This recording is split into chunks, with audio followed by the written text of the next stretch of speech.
আপনারা বলেন তো বাবা, যেই আল্লাহ ফিরাউনের জুলুম থেকে বাঁচার জন্য মুসলমানদেরকে দয়া করেছিল, সেই আল্লাহ বাংলাদেশে আছে? জোরে কোন আছে না নাই? এত আস্তে কম কেন? জোরে কোন আছে কিনা? তবে আছে ঠিক, শক্তি কমে গেছে। আল্লাহর শক্তি কমে গেছে। আল্লাহর শক্তি কমলে এই একটা মাত্র আবু সাইদকে দিয়ে এরকম বিস্ফোরণ করার মতো ক্ষমতা আপনার আমার ছিল? এটা কি করেছেন? আরো জোরে কোন? আল্লাহ আছেন, থাকবেন, তার শক্তি আছে, থাকবে, একটু কমবে না। কথা কোন ঠিক কিনা? তাই বলে মুমিনদেরকে হতাশ হওয়া যাবে? এদেরকে আল্লাহর সাহায্য অনুগ্রহ পাইবার আশায় অপেক্ষার প্রহর গুনতে হবে। ঠিক না বে ঠিক? এবং সেই পথেই আল্লাহ আপনাকে আমাকে নিয়ে যাচ্ছেন। আলহামদুলিল্লাহ। বাংলাদেশের যেখানেই যাচ্ছি সেইখানে একটাই আওয়াজ, সব দেখা করেছি, শেষ। এবার বাংলাদেশে দেখতে চাই কোরআনের বাংলাদেশ। আপনারাও কি দেখতে চান কোরআনের বাংলাদেশ? ও কারা কারা দেখতে চান হাত তোলেন, নারায়ে তাকবীর। আশেপাশে দেখেন কে হাত তোলে নাই? দেখেন তো আশেপাশে সবাই হাত তুলেছে, নারায়ে তাকবীর। হাত নামান।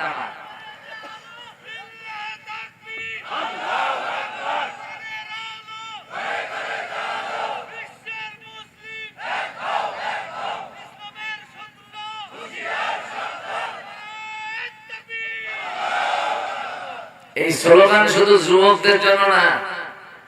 যুবক স্লোগান দেবে, তরুণ স্লোগান দেবে, বরুণ স্লোগান দেবে, বুড়া যারা আছেন তারাও স্লোগান দিবেন, আমার আল্লাহর বরত্বের স্লোগান। ঠিক কিনা বলেন? এটার মাধ্যমেই নরেন্দ্র মোদীদের দাঁত ভাঙ্গা দেওয়ার ক্ষমতা আল্লাহ আপনাকে আমাকে দিয়ে দেবে। কথা কোন ঠিক কিনা?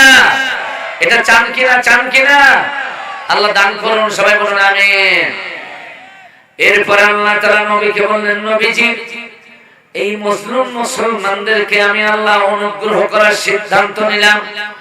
এক পর্যায়ে ওয়ানাজআলাহুম আইম্মাতাও ওয়ানাজআলাহুমুল ওয়ারিসিন, আমি এই মুসলমানদেরকে ইমামতি দেওয়ার সিদ্ধান্ত ফাইনাল করলাম। সুবহানাল্লাহ। আমার আবুল কালাম আজাদ ভাই যেমন আপনাদের কেন্দ্রীয় মসজিদ সানান্দাবাড়ির ইমাম, এইরকম ইমামতি দেওয়ার জন্য, আপনাকে আমাকে ইমাম বানাবার জন্য আল্লাহ তাআলা এবার অনুগ্রহের কথা বললেন। সুবহানাল্লাহ বলবেন না? তবে এখানে যে ইমামের কথা আল্লাহ বলেছেন, এই ইমাম মানে মসজিদ চালাবার ইমাম না। যদি কোন মসজিদ চালাবার ইমাম, কোন ইমাম? আল্লাহ বলছেন আইম্মা। ইমাম শব্দটার বহু বচন হলো আইম্মা। ইমাম এক বচন, এর বহু বচন হলো আইম্মা। মসজিদ চালাতে একমাত্র আবুল কালাম আজাদ ভাই হলেই হয়, দুইজন ইমামের দরকার হয় না। কিন্তু আল্লাহ বলছেন আমি তাদেরকে সাহায্য করব, তাদেরকে। তাহলে এটা মসজিদ চালাবার জন্য আল্লাহ এই কথা বলেন নাই, যেহেতু তাদেরকে একই কি জমাত থেকে ব্যবহার করেছেন না বহু বছর। তার মানে তাদেরকে ইমামতি দিবেন এই মসজিদ চালাবার জন্য নয়, তাদেরকে ইমামতি দিবেন রাষ্ট্র চালাবার জন্য। খুশি হয়ে আরেকবার সুবহানাল্লাহ বলা যাবে?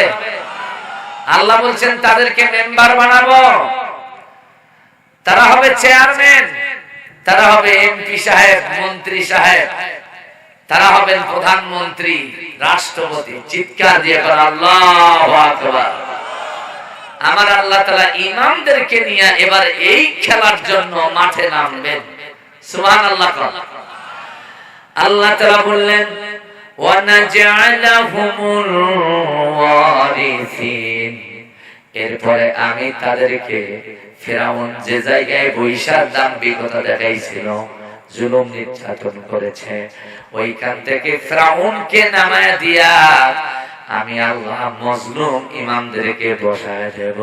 চিৎকার দিয়ে করেন মারহাবা। ক্ষমতার পালা বদল হবে। কার কথা? আরো জোরে কোন কার কথা? আপনারা ক্ষমতায় যাওয়ার জন্য বাড়াবাড়ি করেন না। কথা কন। যেহেতু দেশের পরিবর্তন হয়েছে, সুতরাং ক্ষমতার পরিবর্তন হবে আমার আল্লাহর সিদ্ধান্তে। জোর জবরদস্তি করে ক্ষমতায় যাওয়া আর বাংলাদেশে হবে না। কথা কোন ঠিক কিনা? জনগণের ভোটাধিকার কেড়ে নিয়ে জনগণকে ভোট অধিকার থেকে বঞ্চিত করার খেলার বাংলাদেশে খেলতে দেওয়া হবে না। কথা কোন ঠিক কিনা? এইবার আল্লাহ যদি দয়া করেন ভোট দিয়াই সরকার বানানো হবে।